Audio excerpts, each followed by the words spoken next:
What's up, you all? We're live. Today is here in my side of the woods. It's the 20th of July, but I think that my good friend and beautiful person here, David White, will have a different opinion on the date and the time, actually. So I'll let him chime into that. But before we do that, welcome to that AI marketing show. What's going on, David? How are you doing?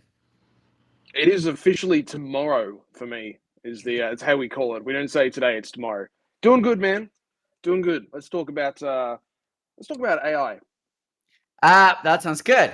That sounds good. That's exactly why we're here. What a coincidence. So today we have a pretty interesting topic. We're all about saving time, right? And in fact, one of the things that we keep on saying as part of our value proposition at learnmarketingai.com is that for marketers that are coming in and joining us and business owners and general AI people or AI fanatics in general, they're coming in, and one of our propositions is that they'll save 16 to 20 hours per week by using the tools that AI provide to us. One of them is ChatGPT, but we're not only talking about ChatGPT. There's some other, many other tools that we are actively researching and scoundering the web for you guys so that you don't have to do it. So if you want to learn more about that, if you want to learn more about that, go to learnmarketingai.com. There's a little message there, and you will be able to see why we're able to save you 16 to 20 hours per week. That sounds great, right? It does sound great. However, the question is,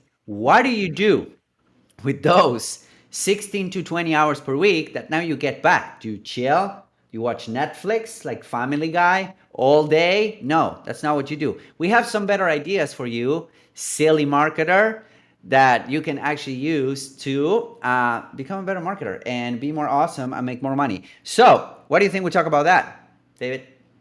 I think that sounds good. I think you should go and watch Netflix or chill if you're like 6 years old. But if you're an adult, you should actually spend the time that you save doing stuff. I would say so. I would say so. So, do you want to humor us with your first thing that you would do, or that you are doing, or that you're already doing, or that you would recommend people to do when they get back their time? Yes. So the first thing is now that you have artificial intelligence tools and they are available to you, when you use them, it's really important to do your work with the intent of being faster. Like, you know how you can write copy with kind of the intent of just having some copy written, or you can write it and really think about, like, what do I need to say to make my product sound cool? Or you can make a YouTube video like this and just show up and be like, hey, whatever. Like, have the intention of doing stuff well and doing stuff fast, and when you find that you're starting to free up time for yourself, here's the first and biggest thing.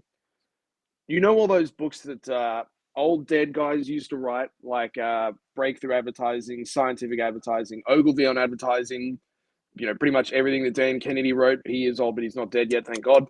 They always say the customer is not a moron, she's your wife. People make decisions based on emotion and then justify them with logic, and they talk about feelings.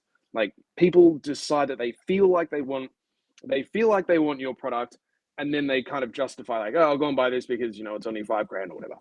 So when you have yourself some free time, thanks to artificial intelligence, dude, spend more time thinking about, how do I want my customer to feel based on the things that I talk about in my content, or what I write on my sales page, or how I approach my email.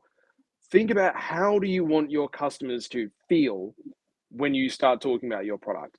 Go and have a look at, what is it that you've created with your content? What is it that you've written in your emails? Do an audit of this sort of stuff. There's a reason why all these old books start with that idea around emotions. The customer's not a moron. You can't just tell them, like, hey, go buy my thing or you're stupid. Focus on that. Go and do an audit of your stuff. And the next time that you are creating things like emails or sales pages, you have more time. Think about that. What do you Yeah. reckon? No, I love it. And by the way, we're talking about things that to date the machine cannot do for us, right? That's a good Yes. distinction, because those are the main things that we should be focusing on, and how you want your customer to feel. I think that's a great I would say that's a great way, or that's a great use of your time that you freed up, because that is something the machine cannot do for you. Okay. Mm-hmm. And I think that Mm-hmm. that's a really high level, super high level, value added thing that you could do, right? I'm all about moving the needle, making those things that or performing those things that make you move the needle the most, and that could be one of them. So Mm-hmm. awesome. Mm-hmm. Good. So I could talk about one if you would, if you don't mind. So Yeah, what do you go think? go for it. Why not? All right, cool. You Thank you. can talk. Appreciate it. Cool. All right. So the other thing that you could definitely do when you free up your time the in terms of your marketing career and how you can free up your time is come up with better offers or more offers, which is something that the machine cannot do right now. It cannot go out there and analyze your customer profile and tell you, hey, you should be selling this. Why are you not selling this type of stuff? That is something that I do all the time with our clients, with my clients, consulting clients and whatnot, is helping them come up with better offers or different offers, because it's all about when it comes to marketing and the direct response, cradle that I grew up in, if you would. It's all about getting a dollar back or more for every dollar that you're spending on ads, right? So that's the deal. And how do you do that? Well, one of the ways that you can do that, like Jay Abraham talked about, the three golden rules to scaling every business. Number one, get more customers, right? Number two, get those customers to give you more money. Number three, get those customers to give you more money more frequently, right? Generally speaking, entrepreneurs, business owners, marketers in general, they only work and hover around rule number one, and they forget about rule number two and number three, which is where the real profit is made. So one of the things that you can actually do with this time that you have gotten back after joining Learn Marketing AI and getting back that amount of hours is think about how you can make better offers, more offers to your audience. I was talking to a client today and they're crushing it. We're close to spending, I think, we're close to spending $400,000 since the beginning of the year, right? So around $30,000 to $40,000 a month on ads, and they're close to $1.2 million in revenue, right? And they want to increase their ROAS, which is of course great, right? They have a great ROAS, but they want to increase more. And one of the things that we came up with is, okay, let's go up market or down market. Down market meaning let's create another funnel, an acquisition funnel, right? So that you can get more low ticket buyers. And let's go up market. Let's have a higher ticket offer. Let's have a mastermind. Let's have a five, even like high five, close to low six figures offer. So those are things that you can do so that you can actually be more effective and increase the average cart value and the lifetime value of each customer that's coming to you. That's something that the machine cannot do, and that's something that should be on your end. How to make better and more offers, and at the end of the day, you're trying to do this so that you can clearly help your customer in a better way. Love it. Fully agree. That makes sense to me. That's a much better idea than Netflix. I think so, right? Wouldn't you Mm-hmm. like be making money? I mean, Yeah, I, I'd much prefer to be making money. yeah. How about you? Can I bring up can I Of piggyback on course. the top of that? Yes, sir. So if the idea of use your time to make more offers makes sense, you can also use this time that you've freed up to make better offers. So right now, on your email list, if you have an established business, or in your audience or what have you, there's probably going to be different types of people who interact with you. So you might have, like, I don't know, let's say if you run Facebook ads for people who have info businesses, right? If you have a Facebook ad agency, maybe you find out that on your list you've got people who are coaches. Maybe you've got people who do services stuff, like they're accountants or whatever. Maybe you've got people who do different stuff again. Try and segment your list, would be my suggestion. So maybe you haven't, and this is something that we teach in the AI Marketing Hub, and this is something that we do ourselves. If you go to any one of our landing pages, it's going to ask you a question. It's going to say, are you a business owner or are you a digital marketer? And we're trying to segment our list when we do that sort of stuff. Maybe you say, like if you teach guitar lessons or fitness coaching or something like that, have you been doing this for more or less than a year? And then that way you can kind of segment your list into like newbies and more experienced people. And then when you go to do more offers, like Hanan said, you can kind of break up your list into, oh, okay, we know that these people on our list are digital marketers. These people on our list are business owners. These people on our list are coaches. These people on our list are like accountants or tax people or whatever. These people on our list are newbies. These people are more experienced. And when you write copy in an email or when you write copy on a sales page, you've got some spare time now.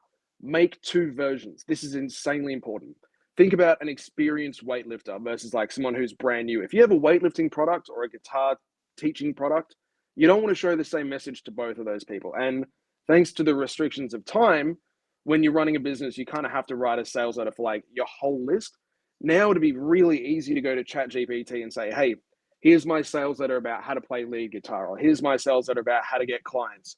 Write this specifically for someone who's brand new, or write this specifically for someone who's trying to get like accounting clients or something like that. Segment your list. It'll take you like 10, 15 minutes to get an email and create two variations, for example, for a digital marketer or for a business owner or for an experienced person versus a newbie. This is huge. And this again goes back to what I said earlier about understand how your audience feels. The way an experienced lifter, for example, is going to feel about your product, you want them to have a different thought about it while they're reading about it compared to someone who's brand new in the field of fitness. And the same thing with business owners and digital marketers for us. So segment your list better. That that's powerful, and it sounds like you know what you're talking about. Do you do this for a living by I chance? do actually. Oh, Thank you for noticing.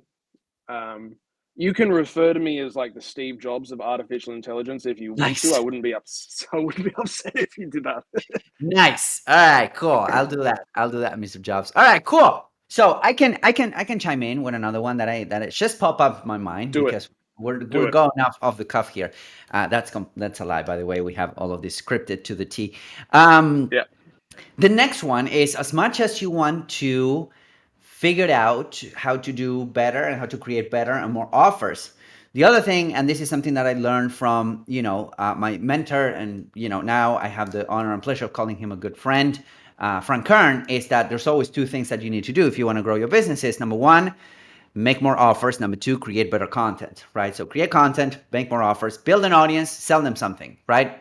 So those two things. If you do those two things, at the end of the day, if you tick those two boxes at the end of the day, it was a good day, right? So the other thing that you can actually do, and this is something that recently we finished teaching what we call the AI ads machine, which was a four-part series, a four classes or four workshop class, where we went through anywhere from how to get all of your content written by ChatGPT and different tools, how to get all of your ads written for you, how to get all of your video ads, your images and whatnot, all the way to how to launch your Facebook ads, social media ads using the Facebook ads dashboard, but also using AI tools, how to prune them, how to scale them, the whole nine.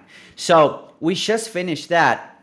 And one of the things that I realized and that we realized, and one of the things that I shared with students during that class, especially the last class, was that the advertising platforms are actually taking the power out of the advertisers to I would say over target, right? So for example, there was a time where you can it was like a cockpit, like a pilot cockpit, where you can turn all of these nuts and bolts and whatnot, and these little switches and whatnot, and you can target, like, if you wanted one person. Those times are gone. Like, if you go to Facebook right now, if you go to Google right now, if you try to run ads, they all take the power out of your market, of your targeting capabilities, which I think is a great thing, because they have a lot more data than we could ever have about the prospects in their platforms, right? So the point with this is that the advertising platforms are becoming less of a targeting game and more into a creative game, right? So if you can sit down and figure out how to come up with better creatives for your advertising campaigns, if you can sit down and you can figure out how to come up with better, more creative content, that is something that you can actually do with that time that you got back, which is something that the machine cannot do for you, right? The machine cannot tell you, oh yeah, you should be focusing, you should create at this angle, and you should jump out of the top of the building and film you while you do that, and you can say these things to create a Facebook ad. That's not, the machine cannot do that, right? So that's something that you need to do, and that also translates to organic content, how you can make your organic content and your ads, your creatives in general, more engaging, better, more quality, and more valuable for your audience. I think that is a really, really good use of your time when it comes to basically building an audience that can buy from you or wants to buy from you. So what do you think, David? Agreed.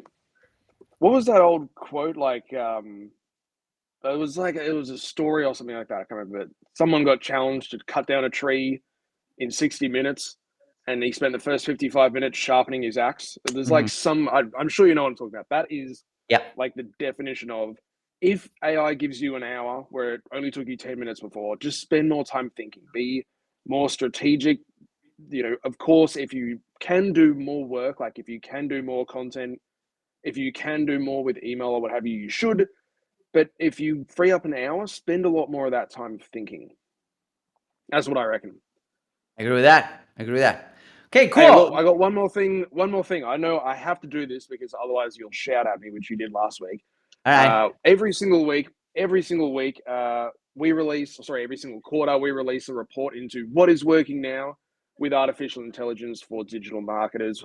We're giving it away for free. You can go to www.learnmarketingai.com/report and get this quarter's report on what is working now. Or if you're watching this after whatever the end of this quarter is, just go there anyway. We're going to update that page every 3 months so you can stay in the loop. I know we have a hard stop with you, so is there anything that you want to close with? I would say, yeah, go to learnmarketingai.com/report. I just added links here on the screen so that you can check it out. And yeah, we had a short and sweet episode today. Generally, we're a little bit more long winded, but we had a hard stop. Any important words, any important remarks, anything that you want to bring up, David? Uh, that's exactly what I just asked you. No, I don't have any closing remarks except for the one that I will always say, which is if you aren't using artificial intelligence yet, you're going to be left behind. The people who are using it will get so good that you never catch up to them. So please don't wait. Start doing this immediately. That's a great parting remark. That's why I Mm-hmm. turn it around to you, right? Because Yeah, you come yeah. up with that, and I I got, love it. All right, I got everyone. Thank you so brains. much. And I'll see you guys next week. Thank you for watching. Talk to you guys soon. Take it easy.